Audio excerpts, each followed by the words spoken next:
तो नाजरीन, गर्मी आते ही मुल्क में लोड शेडिंग का अजाब भी आ गया 18 से 16 घंटों की बिजली की बंदिश ने आवाम का जीना मुहाल कर दिया।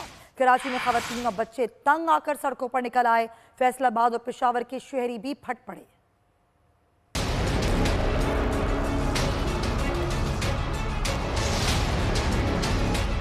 हाय रे गर्मी, बिजली की हट धर्मी। मुल्क भर में घंटों की एलानिया और गैर एलानिया लोड शेडिंग ने आवाम का जीना मुहाल कर दिया। कराची लोड शेडिंग का दौरानिया 14 घंटों तक जा पहुंचा। खवातीन और बच्चे बिजली की बंदिश से तंग आकर सड़कों पर आ गए। नश्तर रोड, घांची पाड़ी और बैरिंग गली के मकीन फट पड़े। खवातीन ने पुलिस मोबाइल को रास्ता देने से इनकार कर दिया।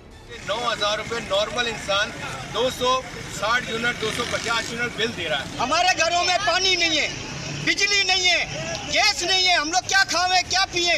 फैसलाबाद में भी शहरियों का सब्र जवाब दे गया। खद्दरवाला के रिहायशियों ने समंदरी रोड ब्लॉक कर दिया। गाड़ियों की लंबी कतारें लग गईं। पेशावर में भी लोड शेडिंग से बेहाल शहरी घरों से निकल आए। वर्सक रोड को हर किस्म के ट्रैफिक के लिए बंद कर दिया गया। वापडा के खिलाफ नारे लगाए गए। मुजाहिरीन का कहना है कि बिल की अदायगी के बावजूद 18-18 घंटे की लोड शेडिंग की जा रही है।